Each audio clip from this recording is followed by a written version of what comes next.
before I bring up Ramon Jacobs, who I know, and he's a star at NYU. Just wanted to tell you about the American Medical Association. They recently updated their policies on LGBT issues and noted that not obtaining sexual orientation and gender identity from patients was akin to a failure to screen or diagnose. So we need to make a safe environment for our patients to be able to talk about their sexual orientation and identify their gender in a confident and safe way. Okay, I want to now bring up Dr. Jacobs. So Ramon and I met over my dad, who was ill. He's 90 years old, and Ramon is a hospitalist as well as his other advocacy work. But he was a superstar with my dad. I believe that my dad recovered because of your confidence and how you treated him. So you were just really wonderful. But that's our first interaction that we had, which was great. It was over terrific medicine that I was very proud to be a member of the NYU medical community. So Dr. Jacobs is a clinician. As I said, he's an educator, he's an advocate and an activist.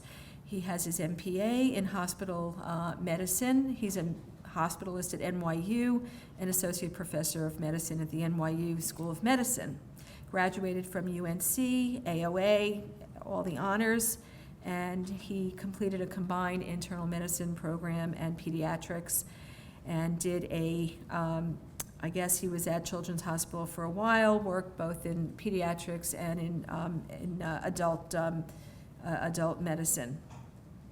He completed an executive master's in a public administration program this past month at Wagner, congratulations, at the NYU Wagner School, focusing on diversity and inclusion within organizational leadership models, as well as social and health justice. He's a fellow with the American Academy of Pediatrics, College of Physicians, New York Academy of Medicine, and is a senior fellow with the Society of Hospital Medicine. But what I know to be true is, all of this, of course, but that you're just a wonderful doctor. And that, I'm sure, makes you a wonderful person.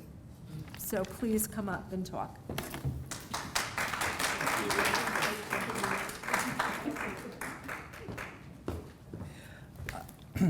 I do not know how I'm supposed to follow that up at all. But thank you, Deb, and thank you so much, Liz, for all of that. Is just so eye-opening to see. And if numbers like that and statistics like that don't make any or all of us upset or angry or mad in some way, then I don't know what else to say about that. So, Deb, thank you for inviting me to speak here today. And so what I want to speak a little bit about today is what is the importance of being out to your providers. And I like my little title, Coming In to Come Out. I don't have any disclosures to report. And what I hope for you to gather over these next few minutes is, one, is to understand the reasons why people may remain in the closet to their providers. Why is LGBTQ health important at all? Why are there inequities? How does our identity help shape our health? And what are some of the health benefits of being out in general? And so I'm trying to do all of that in the next 15 to 20 minutes or so. So we each, as Liz rightfully pointed out, we each show up with different identities. Today I show up to you as a clinician and an educator, an advocate and an activist, a gay man. But our identities are not always welcome in society, are they? A couple of years ago in North Carolina, the infamous bathroom bill was passed that primarily affected transgender people,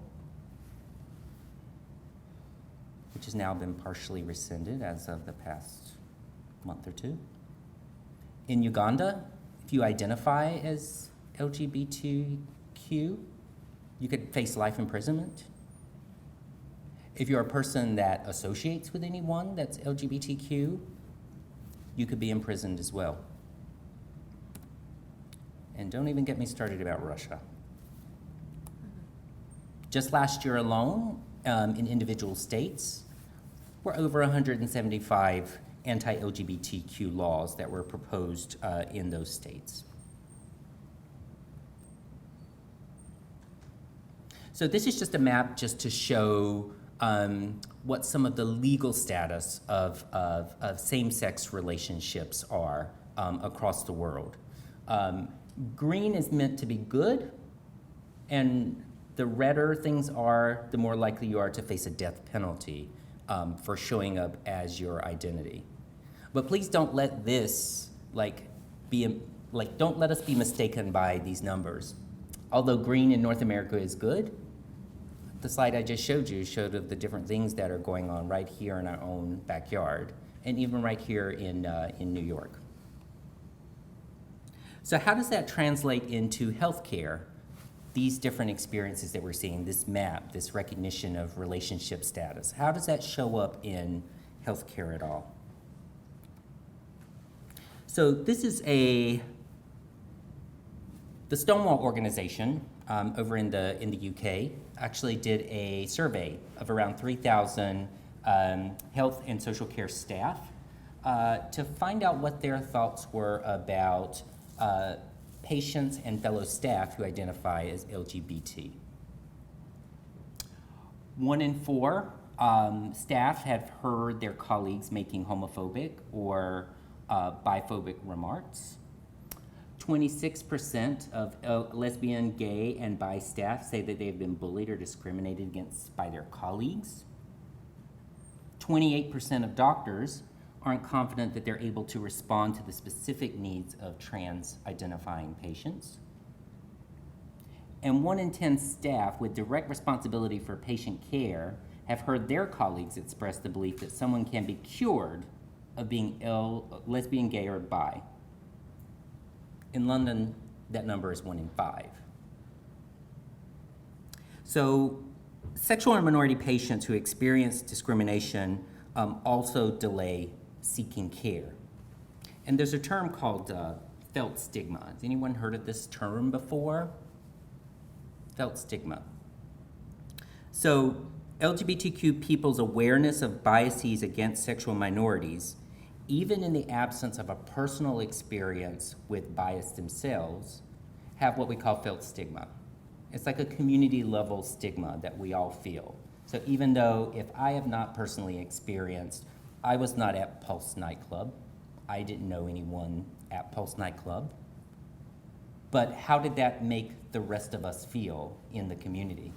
How did that make the people in our lives who are allies, how did that make them feel as well? And so when people have this felt stigma, it can prevent them from seeking health care as well. So at the heart and the core of health care is the patient-provider relationship. Everything boils down to this. It's not your senator, it's not your representative, it's not your teacher, it's not your parent, it's you and the healthcare provider that's sitting right in front of you. And so what we do know is that the stronger the relationship is in that patient and provider dynamic, the healthier the outcomes are. Actually, there was a large study over at Massachusetts General Hospital, where I did my training way back in the day, with their empathy program, where they looked at a meta-analysis. It was just a pooling of different bigger randomized controlled trials that actually showed that some of those health outcomes in patients who had stronger bonds and relationships with their provider actually had better outcomes in things like diabetes and blood pressure and control of their arthritis, for example. So it does have implications. It does have actual direct implications into a patient's health care. Now, we don't know what it means for LGBTQ identifying patients specifically, because guess what? There are not that many studies out there that have included people like us in the studies. So why is LGBTQ health important? Well, one is understanding, like Liz so poignantly pointed out, is that there has been a history of bias in health care against LGBTQ identifying patients. Up until 1973, the DSM, which is like the compendium in the psychiatric world of mental disease, mental disorders, that homosexuality was labeled as a mental disease until 1973.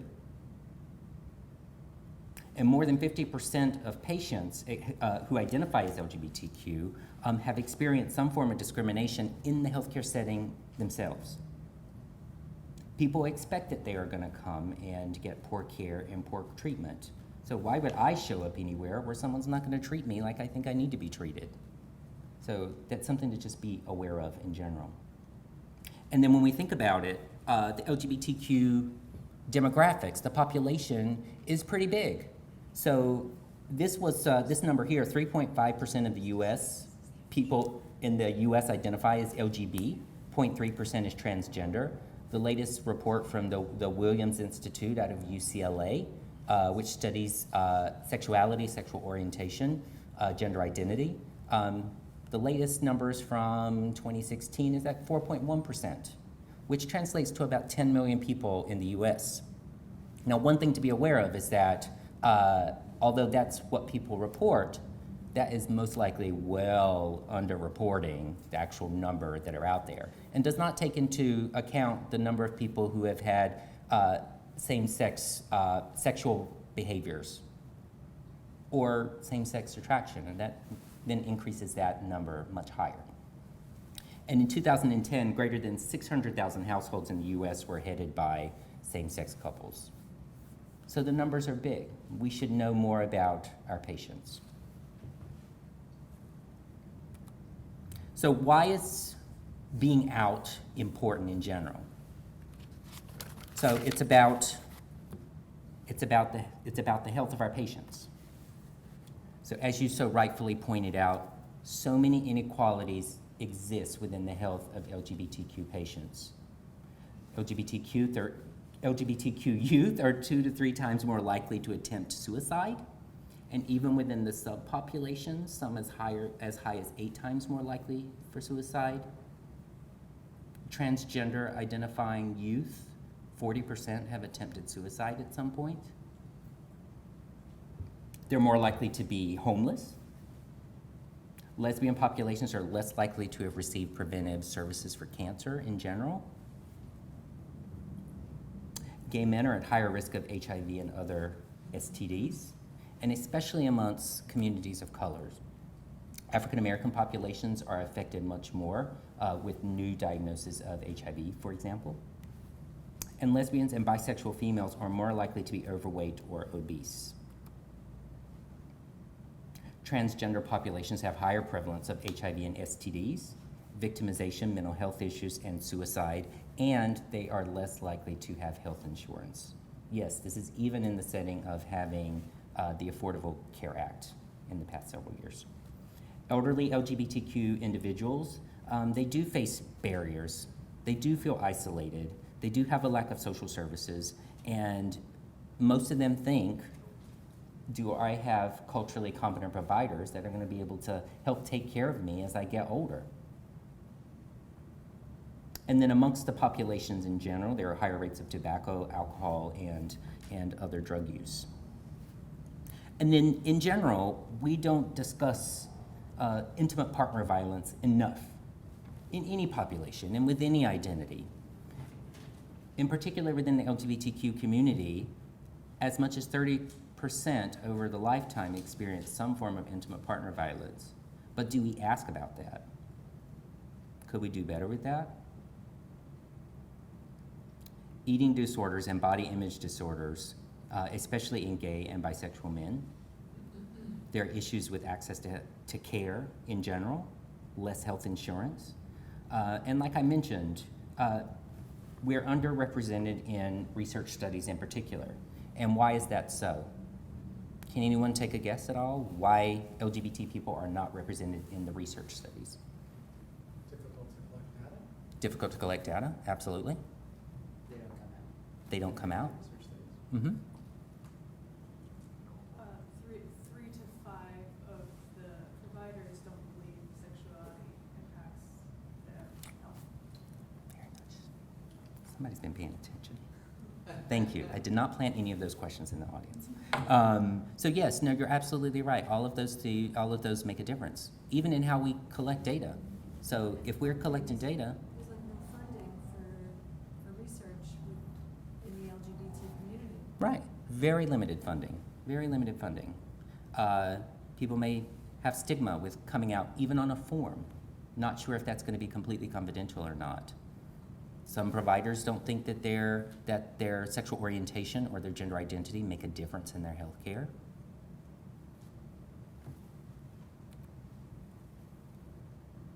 So some of those instances, so the way society, we show up with our identities, period. How society chooses to accept or not those perceptions can definitely impact on the individual and how they feel about their own self. And so if there are negative perceptions and an individual absorbs those negative perceptions, it can really affect how they view themselves and how they view other people, other LGBTQ identifying people. It's what we call self-stigma, which is also called internalized homonegativity or internalized homophobia. And I'll be the first to say that I think some of the biggest homophobic people that are out there are probably closet case LGBTQ identifying, for sure. And how does this affect a person? How are they affected by this self-stigma and how they feel with this internalized homophobia? Well, it can show up in many ways, and one of those is definitely shame. Self-esteem is certainly affected. Reduced life satisfaction, and we know from survey studies that people who identify as LGBTQ definitely rate their happiness as lower compared to their straight counterparts. They have lower levels of belonging and connectedness, specifically to the LGBTQ community, or what we call acculturation into the community. And then this can all show up in mental disease, mental health, with depression. And so we know that they can have higher rates of depression as well. And I just wanted to point this out about the Affordable Care Act. And so, like I mentioned earlier, that access has been an issue, access to health care in general. And so when the Affordable Care Act was passed in 2009, this really opened up access to a lot of people. And what we know now is that was over 20 million people. We expanded Medicaid across the country into the states that did that. And we opened health insurance marketplaces where people could get more affordable insurance so that they could access health care, access urgent care and primary care physicians, hospitals. But we know that this right now, you all have been paying attention to the news, that this is under attack. So I put this in there really just to say, call your congresspeople and advocate. And so how else does this show up in our identities? And so Liz, having some overlap here with some of our things, but the social determinants of health is something that we're seeing much more of the literature, much more discussion about the health of populations in general, and how do we take care of populations of health, the health of populations of people in general. And so biology and genetics play the biggest role in our health, but we also have other things that really do affect that. And I wanted to bring up some examples just to kind of, that may be a little relatable. Financial and social status. So if you're impoverished, it certainly affects your health, maybe your access to health, your ability to afford health insurance. How family history of heart disease affects some things. Maybe with the health of your developing child, how did the Flint water crisis and the elevated lead levels in the water affect young children who had super high levels of lead? How does exposure to crime and violence affect your health? What about diet and smoking? What about air pollution?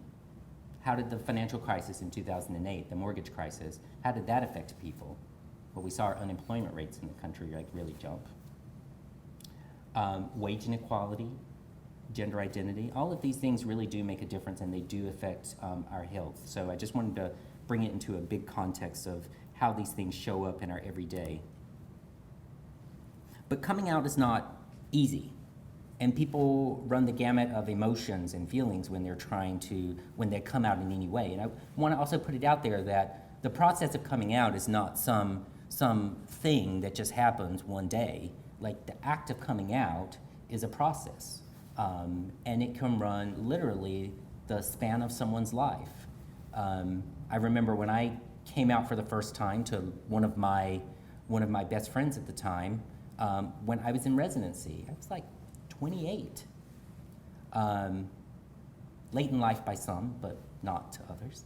But I remember what I was feeling at that point. Is someone gonna judge me? I felt scared. I definitely felt vulnerable. But once I did it, I did it.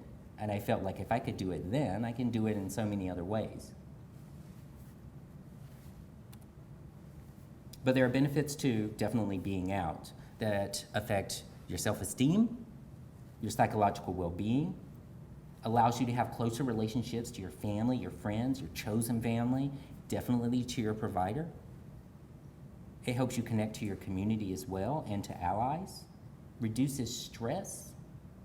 Just living with a secret that you can't tell anybody is very stressful. And it informs your healthcare provider in ways where we can definitely do more education with our patients, for example. So as Liz rightfully pointed out, like someone who is more at risk of substance abuse or depression or suicidality allows me as a healthcare provider to be able to tailor our discussions, one, to open up the floor to whatever you want to talk about, but also tailor our discussions in how we're going to educate you and try and cut down and mitigate those risks that are going to really put your health at risk. And then one day, maybe we'll see something like this. So Liz, you're absolutely right. It's incumbent upon us as healthcare providers where we have to create the spaces that are open and inclusive and safe for our patients and their families, so that they know that when we're creating that space and that environment for them, that it's okay to be you. It's okay to come out. And one day we'll see this all over the place where there are LGBT meet and greets, just in general.